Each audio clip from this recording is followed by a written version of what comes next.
Hi everyone, welcome to Conversations with Miss T, and that is me.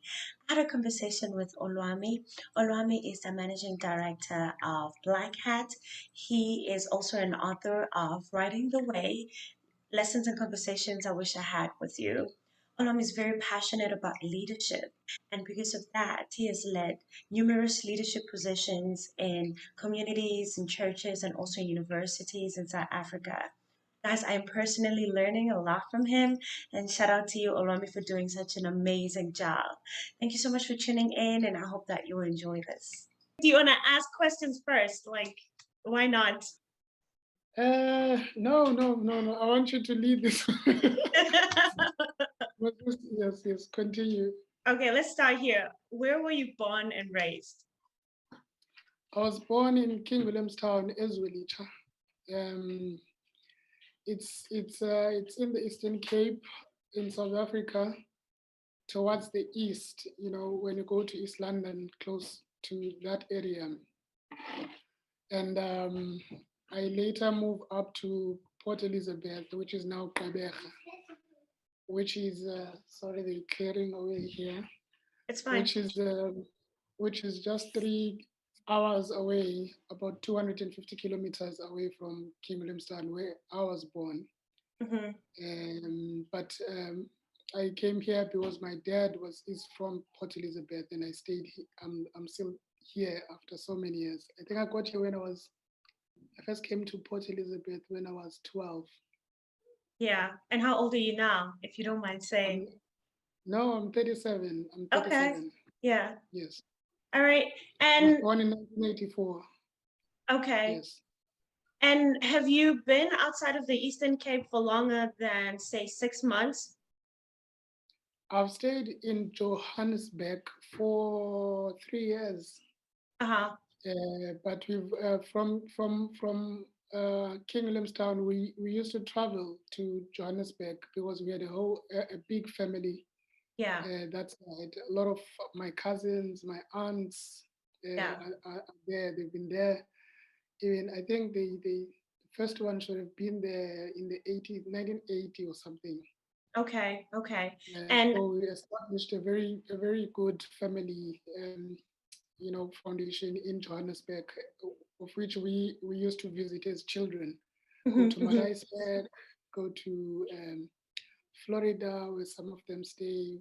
Go yeah. to Morafe in Soweto and Pimville and places like that. But I think I settled in the Eastern Cape largely because I think Joburg was a bit fast. I was about to ask, yeah. Yes, it was a bit fast for me. However, I now feel any moment if something good comes, it won't be catastrophic to move. Yeah. Okay. I think when you're a little bit younger, it's interesting that you ran away from the fast life when you were younger, because I think when you were younger, that's exactly where you want to find yourself. And then when you grow older, that's where you just want to, just kind of pace yourself. So does that mean that you are like an old soul? You know what that means, right? Yes. Yeah. No, I think my wife is the old soul. I'm the younger. but I think the reason and the logic behind pursuing maybe not only Joburg, Durban, Cape Town is for economic reasons and for the growth of the companies that we are running. So if we then need to get that big economy in the Eastern Cape in such a short radius and diameter, which is, I mean, radius, I think it should be Joburg and Durban and maybe Cape Town. Yeah. Even though we will still settle in the Eastern Cape largely, but mobility is easier these days. Yeah. It's really interesting for me because I was in Joburg, right? And I was running some of my projects while I was still teaching in Joburg. And it was all fast paced and I could keep up. But after 2 years, I just did not even realize that I was losing myself because everything was just moving so fast. It was when I came here, I moved here, and everything was like, I mean, here it's like island life. It's pretty chilled, you know.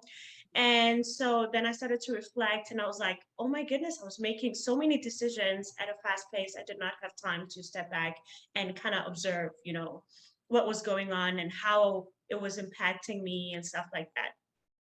So I think maybe in the Eastern Cape, you have the liberty to kind of like step back and see how, you know, True, yeah, how true. your impact is unfolding and how it's changing you and how your family is growing and stuff like that.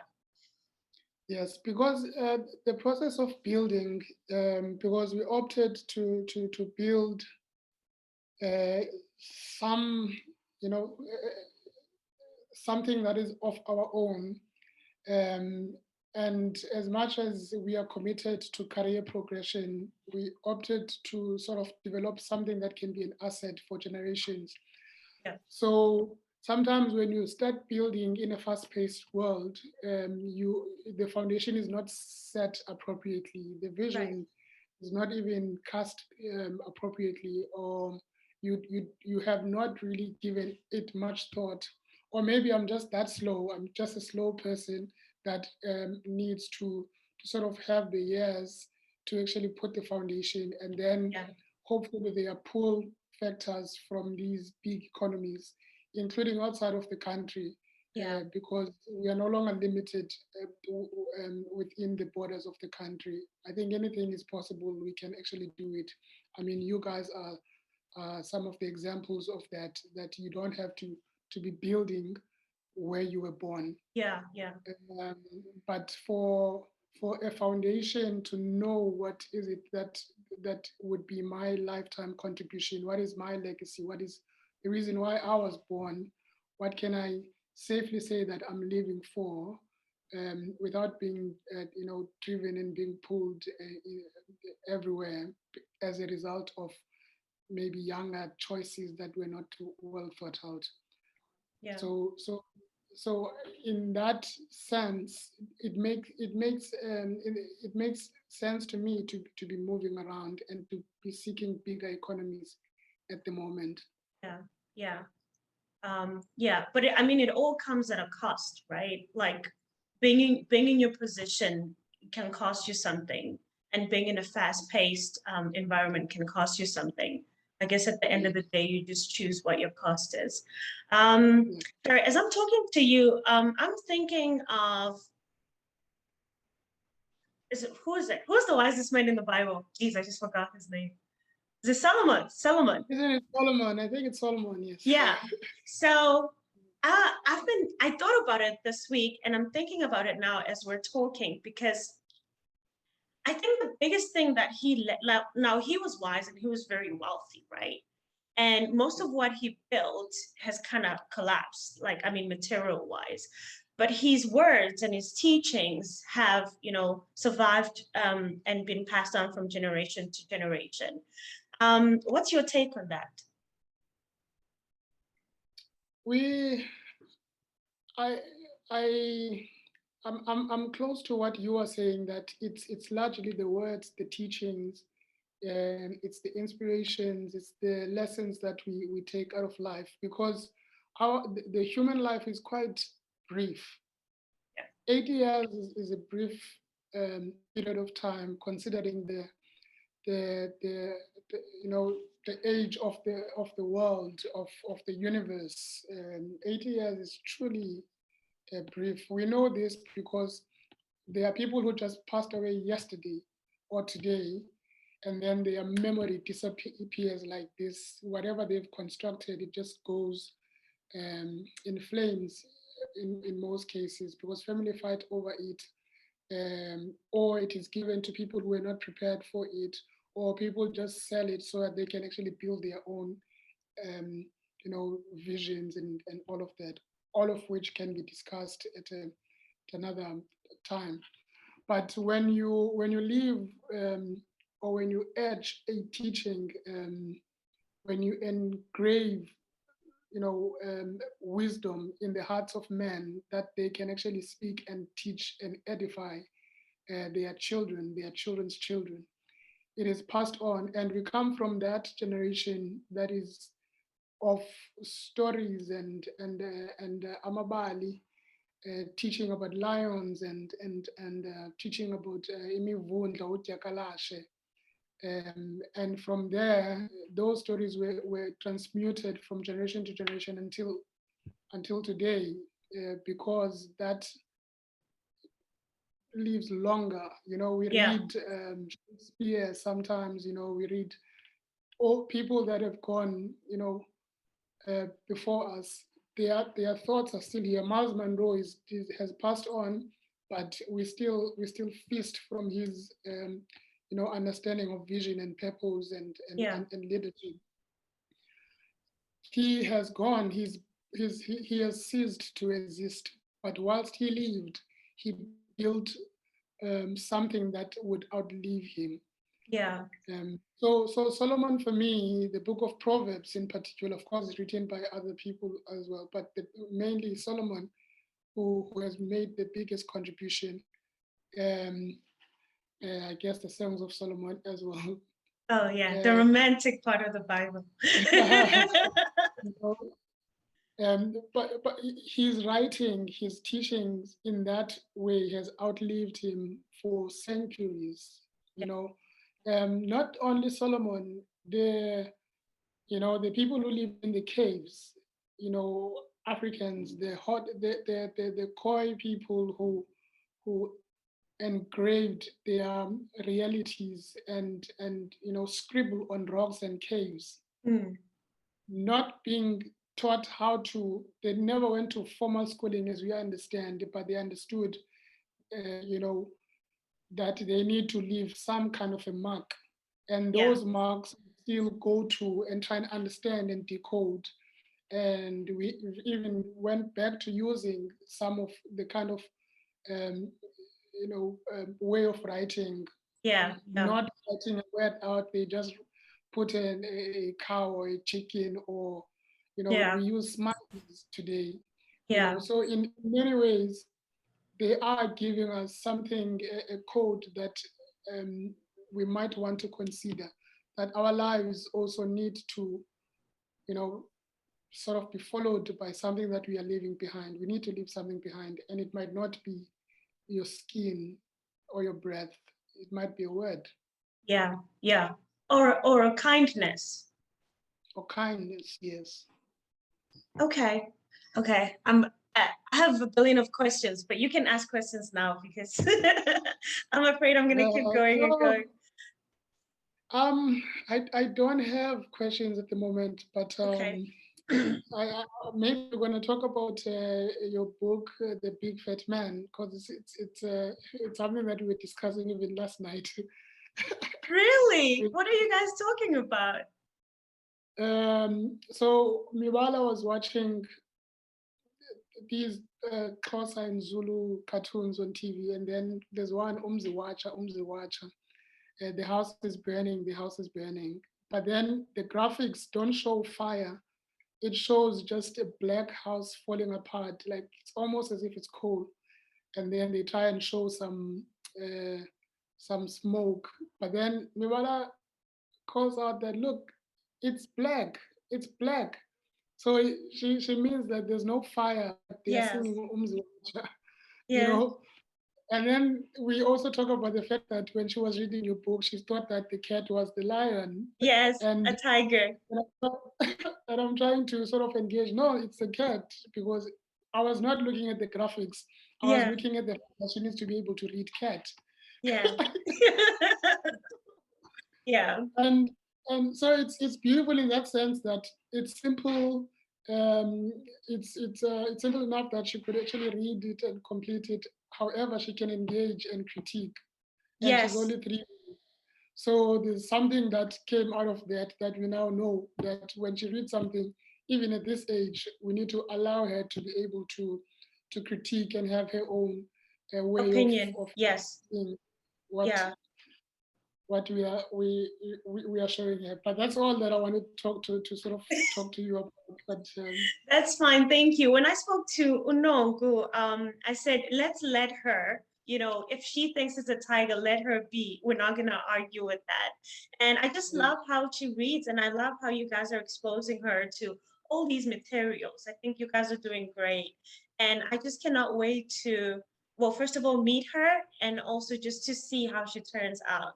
And I am very happy that The Big Fat Man is one of the books that are going to make an impact, on her. Um, on that tip, I love how other Can I people, then ask? yes. Sorry, so knowing knowing that when you write you have these good intentions, and you see it this way, did you feel in your process of writing and the feedback that you got that you wrote this thing, forget the cat now, but people are interpreting it differently, or children are experiencing it differently? Yes, yes. Beyond what I had imagined, honestly. And it's funny as well that the book has made an impact more on adults than kids. Because, well, first of all, me being in Taiwan and me interacting with people from different parts of the world to say, this is the cover, this is the Ndebele nation, this is what it looks like. And we have many more of these in South Africa. So that has also been a conversation starter for me, and also just to kind of build that, to create that curiosity in people's minds to say, okay, when we thought South Africa, we thought Khoisan, we thought Zulu people, there's more of this. And I'm like, yeah, sure, you can Google it. I think the most touching story for me so far, is the fact that, well, now your wife is interested in writing again, so it has sparked up that interest in her. But there's a student of mine, a former student of mine, Utabo. He's old now, so he's like working part-time and studying part-time. He bought the book and he was gonna give it to, like maybe a relative or so. And then he says that he has an older brother at home. So he bought the book and he left it there. At night, his older brother walks into his room and says, why are you sleeping? And then Utep was like, what do you want in my room, bro? What's going on? He says, I need to read you a bedtime story. So the brother stood there and actually read the book, because the big fat man's so thin. It's like, quickly read the book and it was just like, good night. And so I'm like, really? Like, is that what is going on? It's so that has been really, really, I don't know, it has touched me in different ways. How many books do you have out now? You have two books out? I actually have one. It's a collection of really short articles. It's thoughts. I Okay, look at it also like a music album. nice. But I have a second one that is coming. I'm now busy dealing with reviews from my editors.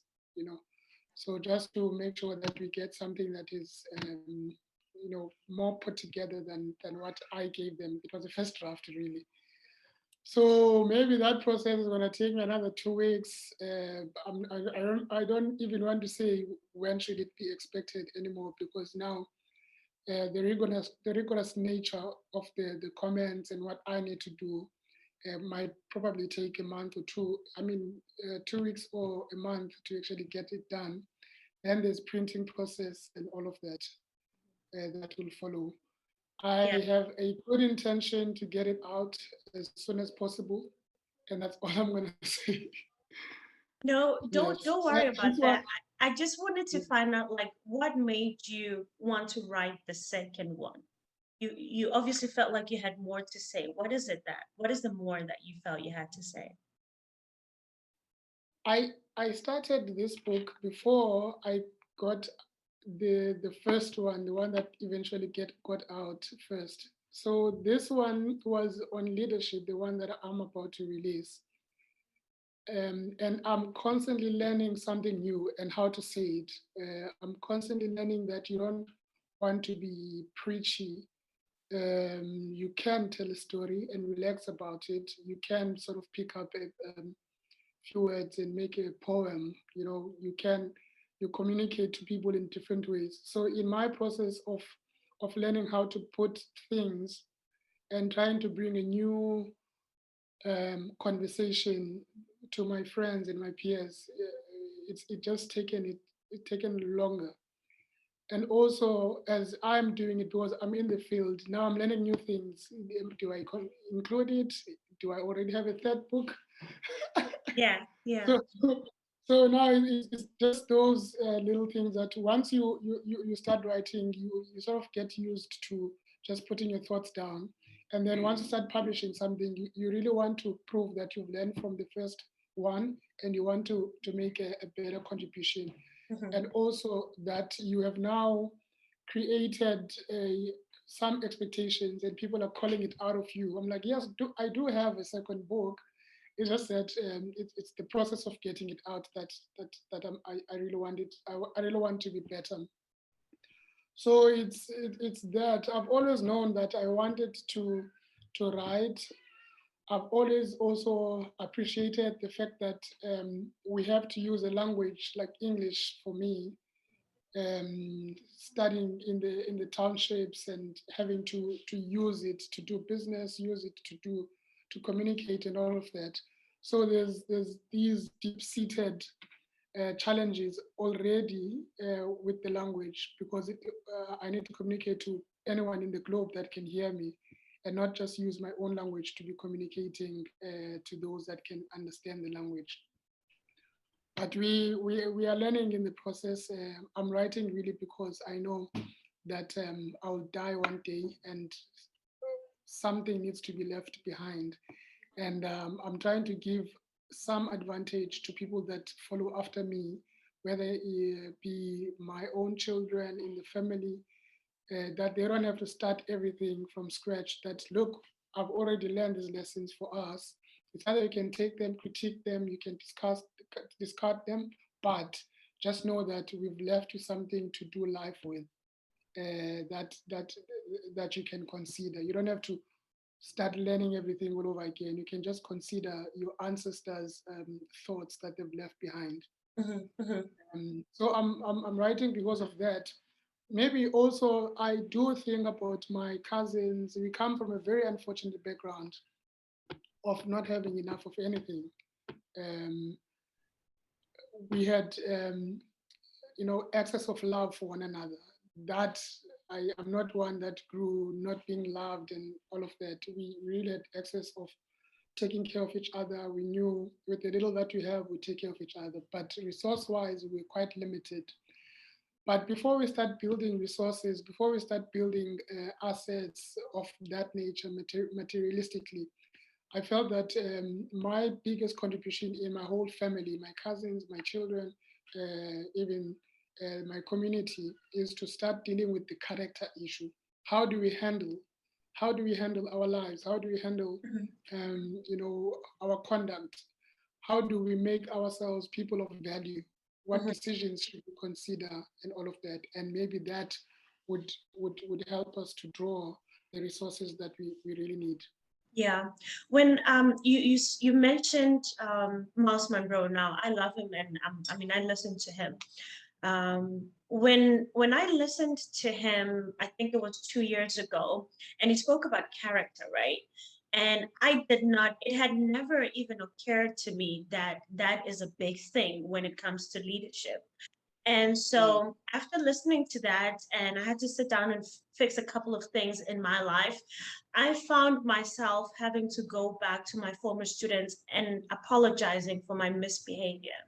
And I said to them, I'm really sorry that I was leading you guys and my life was not, it was a mess, you know? And then I said, I'm sorry if I have introduced certain habits in your lives that might hinder you in the future because you saw me do it. So you think it's okay, you know? And it still wounds me to this day because I'm not sure how much damage I did, but I'm happy that right now, for now, like, you know, I've done good enough and I'm hearing about it.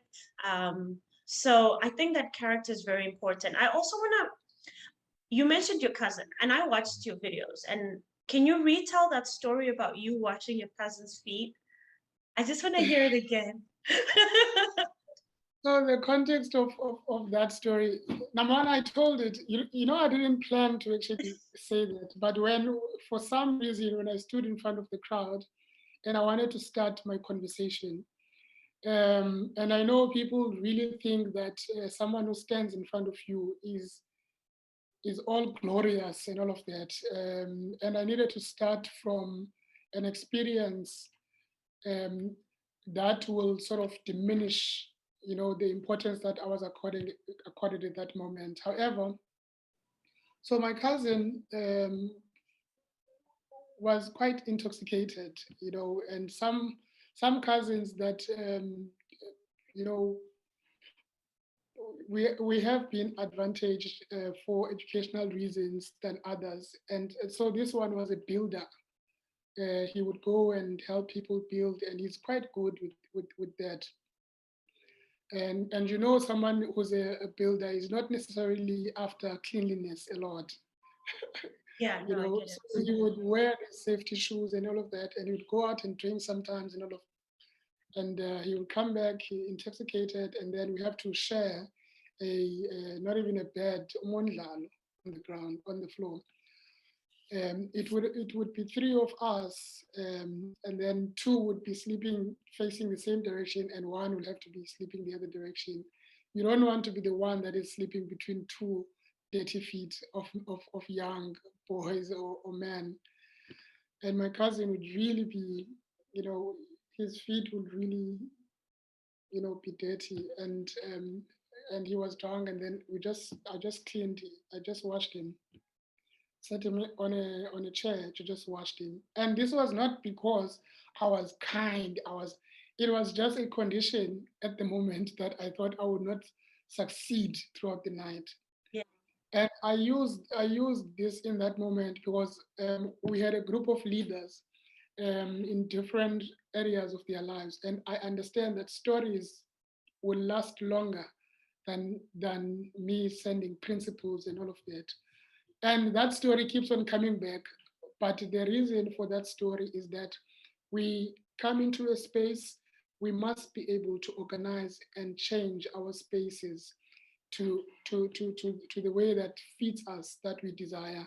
We don't walk into a space because everything is set like this. We have to now change only ourselves and sit like this and all of that. Sometimes we can move the environment around and we become more comfortable. But when you do that, that's transformative in its nature. That even causes other people around you to sort of learn from that. That look, oh, I didn't think this door could be closed, and then that wall can be broken down to actually expand this way so that we can face the sun, mhm, and it solves out so many other issues that we had in this dark room and things like that. So leadership, first and foremost, we really need to be aware of the environment and our agency in changing the environment, and not really complain about everything. We should just be aware that we have that ability to move chairs around and yeah. create the space that we love. So when I listened to the story the first time online, I first thought humility is very important when you're going to be living amongst people, let alone leading them. Now that you're telling the story again, I'm thinking to myself, man, there's a reason why you see a problem that nobody else sees, because you noticed it.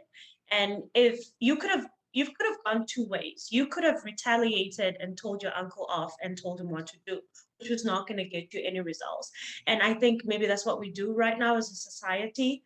You notice a problem, and instead of trying to figure out how to solve the problem, we vandalize the streets, we protest, we burn things down, we retaliate. And what you did was you noticed the problem and you fixed it, humbly so. You did not think that you were such much because you were clean. So that's what I'm picking up, and I think that maybe another day, if you tell the story again, I might pick up something else from that story. But yeah, I think it's very important that when we notice a problem, we try to fix it first instead of pushing it to somebody else. Now, with that, I want to say something. Who was I listening to? Okay, so I was listening to somebody and they said something like this. He said, nowadays we have 16, 17-year olds, going out in the streets and telling elderly leaders, not to say the leaders are like perfect. South Africa is a huge example of, how leadership is just going south. So we have like 16, 17-year olds going out in the world and telling people in leadership positions how to, run the country, how to do this, whereas their rooms are not clean. The bed is not made, the toilet is not clean, they themselves are not clean. So it's just that whole thing of, and I know you believe in this because I've heard you say it, that leadership does begin at home. Yes, it does. The fact that when you start solving problems, people look at you and feel like, no, man, we need to be more like this person, and therefore we can support him, we can follow him or his example. Mm-hmm. Um, it, it then leads you to positions and all of that. But it starts from the ability to just look around you and see what is the condition of the people of your house, of this and that, and then that you can start changing. I'm also aware of the fact that there are people, because of, say, education, might not be at home a lot. So me saying that leadership starts at home is also understanding the fact that you can actually be away from home for most of your life and not be able to start from here. But for those who understand, for those who are here, the principles of fixing things that they are wrong or attending to problems, the principles of attending to people and not wanting to humiliate and fight each other publicly. We want to change each other for the better. The principles of, respecting elders and all of those things start at home. The principles of before you are well fed. Did you consider that someone else might not have something to eat just in the same household? Just being it's an awareness that is sort of sparked in you that you are not the center of the universe as a person. Even Earth is not even the center of the universe.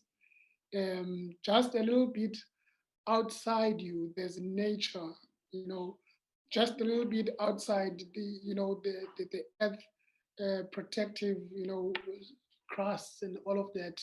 There's atmosphere, there's oxygen, and then there's a sky, there is an ozone layer, and then you go all out. You even go to planets that we've never seen, that we are still searching for the black hole, we are searching for what is in Mars and all of those things. So to limit your own existence into yourself and your own concerns, your material needs, everything should serve you and all of that is an injustice to you and your potential and the consideration that you at least need to have for people around you. So when I say leadership really starts at home, is that you're not gonna get it from university. University, you're gonna get knowledge that prepares you to execute these tasks.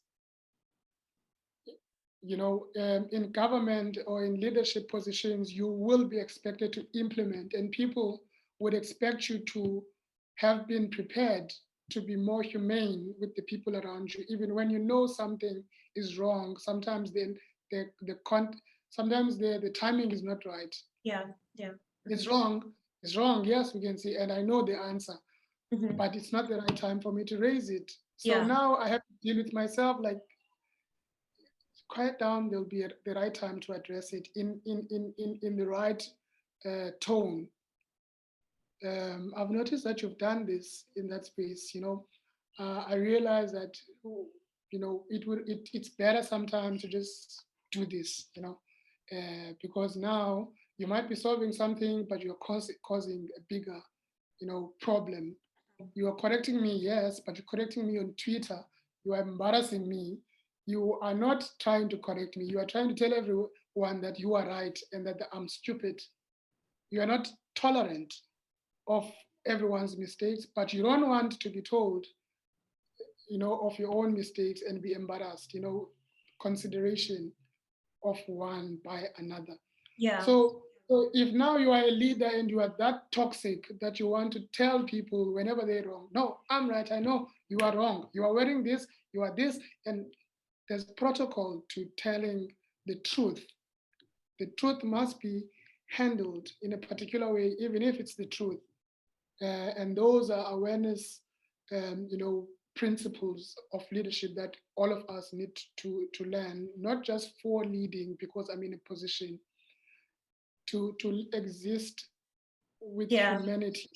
Yeah, as you're saying that, I think that as people, we have a tendency to think that our ideas are the right ones. So maybe even before you approach somebody and telling them that you're wrong, how about you have discussions first with the people around you? Say, this is my idea, this is what I think leading a country would look like, and have them pick on your idea, to find loopholes on your idea before, like you said, you type a message up on Twitter and you say this and this and that. And also, what I've found is that more often than not, if you approach somebody respectfully, say for example, I like talking about my dad, but if my dad does something that I don't agree with, if I approach him respectfully with humility, more than he's willing to listen. He might not respond at that time, but he will receive the information, more willingly than if I just start attacking. you know so yeah, I Yeah. think it's very important for us to converse with And each another other thing, in consideration. Yeah, keep going. another thing, even you have to earn the right to be telling people their truth. Yeah. It's not just given to you because you exist or you've seen something that is wrong. You might have seen it, and it's for you to correct your own behavior, or for you to be able to teach your own children not to, and all of that. You have to earn the right to be able to tell people everywhere that, hey, Olwam, your beard is too long. Yeah. um, there might be reasons why I'm keeping my beard too long. There might be reasons why I am not doing that or doing this. Yeah. So even this sense that we have a right to be telling strangers that they are wrong and insulting them and all of that. You see, it's a sense of it's not being aware of the responsibilities that you have as a human being and as one who holds the truth, if you have the truth or information. There's protocol, there's Yeah. etiquette to using and administering the truth. Yeah. Those are some of the things that we even in a professional setup, the subordinate is not doing this right or doing that, you want to shoot right there and then. You are really sparking fire. But you could correct that cleaner. There's a cleaner way to actually do that. Okay, I'm angry now. It's not done. It might not be good for me to say it right now. Let me just Especially if keep. they're angry. Okay, I've noted that. I've noted that. Maybe so and so, please. Maybe let's hold on for now. We'll talk about it a bit later, Yeah. or in the next meeting, or on Monday. And then before then, you are able to see the person and follow up. How are you approaching this problem? Why are you going through this way? Why are you using these methods and these tools? Did you consider the other tools? Oh, okay, they don't work here. Oh, sorry, my bad. Yeah. But thanks for consideration. Yeah. What does, and then in a meeting, someone says something wrong. Oh, okay, you know that it is wrong, but you are a leader in the meeting. Okay, anyone with the view on the matter, um, so and so, you allow time. You're not Yeah. always going to be confrontational, and you're Yeah. not always going to show people that you are right and the person is wrong. And then people will always remember, and they will know when you've corrected them indirectly, and Yeah. they'll remember how you made them feel, how you protected them, Yeah. even when they were wrong. Because now, as a leader, you have to have a bigger heart. Um, the Bible, talking about the Proverbs now, it says that a fool gives full vent to insult, but a wise man overlooks an insult. Let's not use an insult. Let's say anything that makes you angry or anything that wants you to respond immediately. A wise man sometimes does overlook that sort of point of conflict and anger and all of that. Yeah. The- I, I want to say too many things again. Let me say this, and then we're going to talk about Steve Biko, right? Because you mentioned that, and I have like a very interesting question that I want to ask. But I want to say that personally, that's why I feel that what works for me is building somewhat of a personal relationship with somebody, to build a rapport with somebody so that not to say that when they are wrong, because I also do things that are wrong, so that then we have a channel of Mm, saying, hey, Valesa, I think you're doing this. I think this might be detrimental to, say, your health. Maybe how about you stop doing this? And because we have that rapport, I can say the very same thing to that person. So I think that maybe before, we start being too critical, maybe try to understand certain aspects of somebody's life, and also, like you said, take your time with your criticism. Just, like let it simmer a little bit and see where it comes from.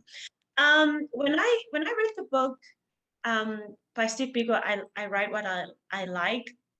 I struggled with the concept of Black consciousness because it had never really been it never really occurred to me that I needed to be conscious of my race, because yes. I think that the people before me fought so well. When I arrived, I had all these opportunities. And my dad sacrificed a lot for me to have all these opportunities to go to school, to have a shelter, to have access to things that, say, white people have access to. That when I read the book, I was like, I literally had to write some notes several times because I just could not understand it you know but now I get it. Now I'm a little bit old, I get it. When when did you begin to read the book, and when did you start being conscious? I I really, I mean, there are people that I know that they are Black consciousness scholars and followers, and Steve Biko's, fanatics. I have not really classified myself there. However, number one, Steve Biko comes from the very same town that we come from, in King Williamstown, but he's from Ginsberg, where my aunt also stays. So we've traveled to Ginsberg. It's like a 10 minutes drive from where I was born. So when we heard of this guy, Steve Biko, who is from our locality, I thought, well, this is interesting. And when he started to speak, and I'm reading, one of my favorite quotes that he has is that, you know, um, other powers in the world and other countries and other people, other races have brought industrial development, first industrial revolution, second, third, and we are on the fourth one.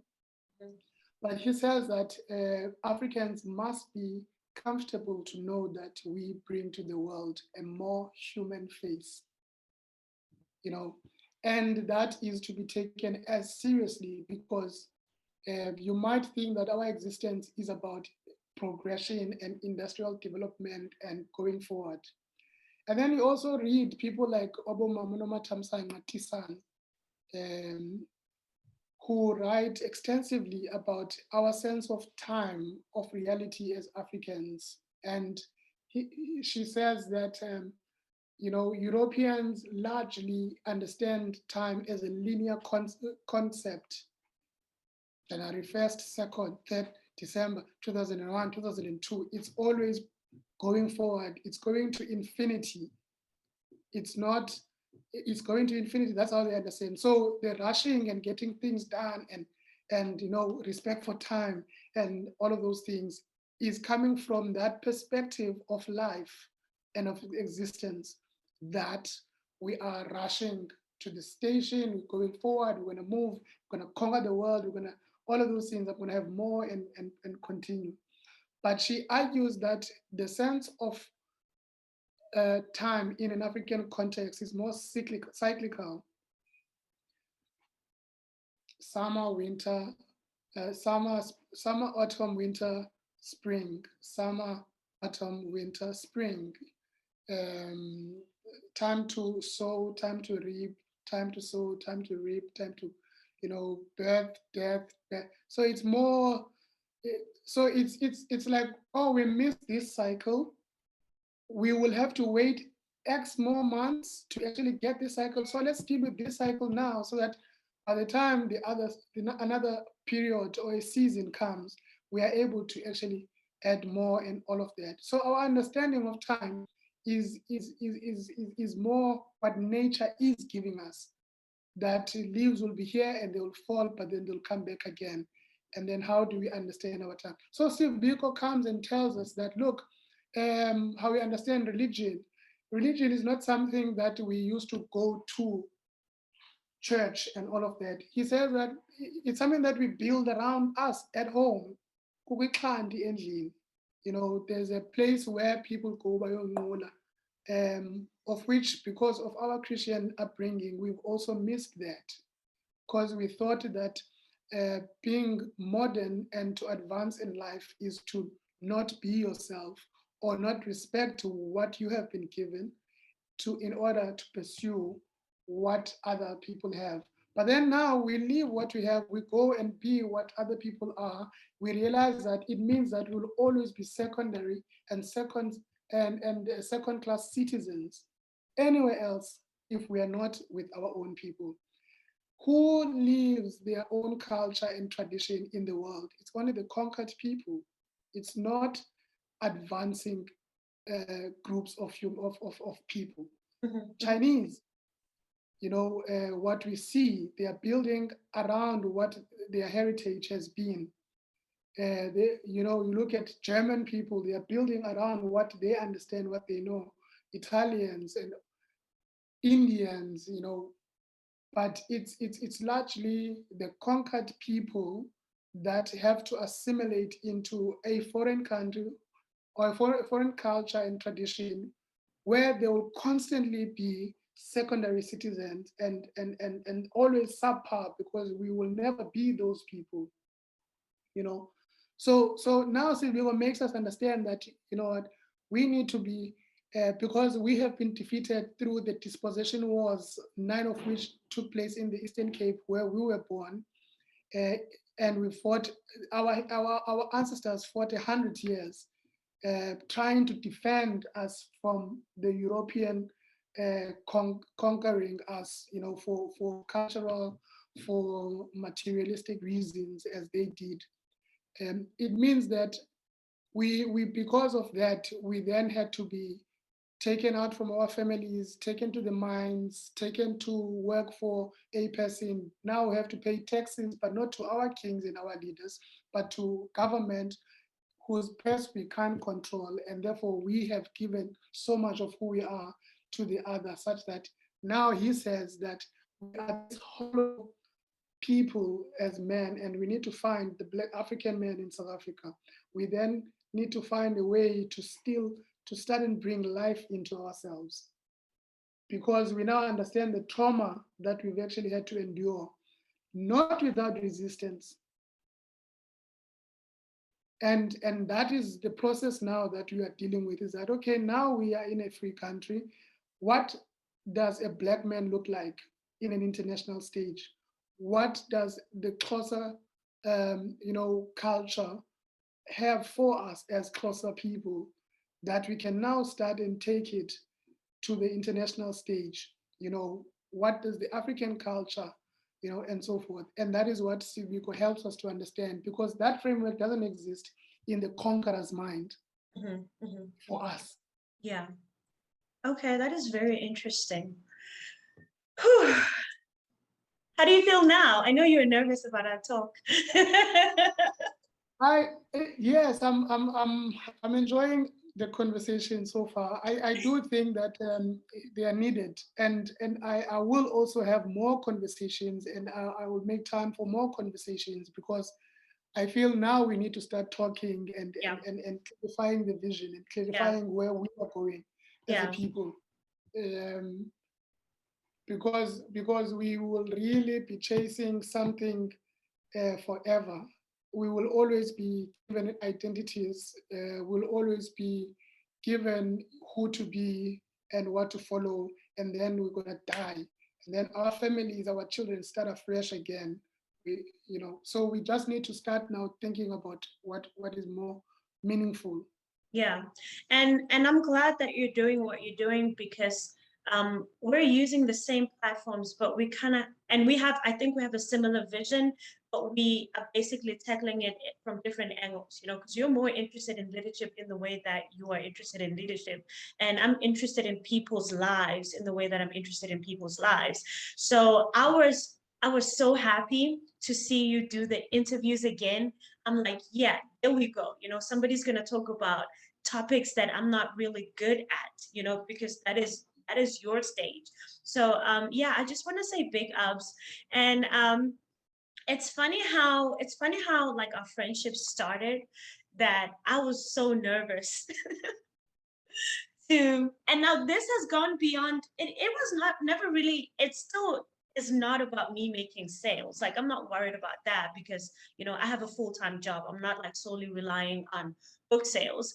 It was just about me reaching out. And so when I texted you, I told Mnqwazi that I drafted the text the day before. I sent it to a friend to proofread. You know, it's like, hey, I'm about to send this text to a very important person. Just, you know, let me know what it sounds like. And then I sent it to you. Your response, like your humility is like you were able to, you were approachable. And I really appreciated that, you know, with I everything, appreciate it. yeah, with everything that you have accomplished, with all the influence that you have, you're still able to respond to a stranger like me with so much humility and respect, and I really appreciate that. I appreciated the conversation. I appreciated you sending me a message. I know it. I mean, I have to do that to other people as well. So I Oh, know what it takes. I yeah, have to reach people through social media. I reached. There's a CEO that I reached last week, that is based in America, that responded, and that also helped me to set up further meetings with someone else because he understood what I was trying to do. So I don't want to make it difficult for people to reach me in that regard. I know that I need to be directed and I'm going that way. And sometimes you might feel like you are being, you know, slacked down and all of that. But I really don't want to come across to people in that way. Another thing about Steve Biko is that he says that an African does not have to look like the pre-Jan van Riebeeck African.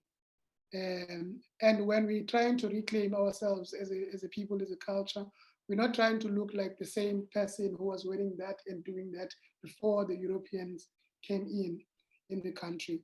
There is a cosmopolitan African, there is an international African that exists in all the parts of the world. The Africans that have gone to the moon, I mean to space. I'm not sure the moon, but I know the Elon Musk project also took the fourth African in there.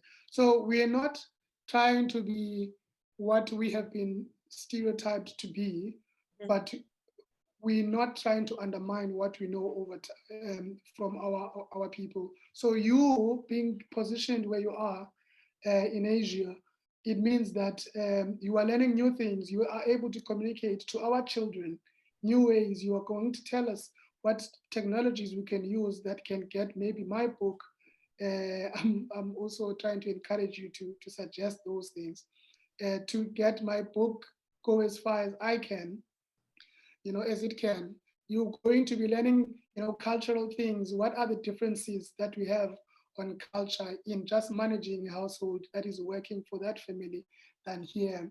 yeah, One of my guests was Loaz Zakumba, who's in China. He's from Quebec, and he teaches maths and he leads a maths department in one of the universities. So having someone local who's going to teach in China maths that I thought in university that Chinese were good in maths because those are the only Chinese I met. So now we're starting to talk about culture and how do we invest better, what are the focuses. This is important. This conversation is important, and technology is aiding it. And we should connect and make these connections even more Yeah. to crossbreed these ideas. Yeah. Um, can you, I'm gonna, okay. So here's a question that I have. Do you think that we as a people would have evolved? I mean, African people, do you think that we would have evolved eventually without the Europeans, speeding up the process? Yes, Mhm. um, yes. The, first of all, maybe there's a speech by Thabo Mbeki. I think it says rebuilding Carthage. It's this city in, in close to Morocco, you know, that top edge of Africa, where Sorry, the before you city. continue, I just wanted to say when I listen to Tabumbegi, I need to sit with my dictionary right beside me because that man. We appreciate Zizi. We do. So he Yeah. tells, he was speaking.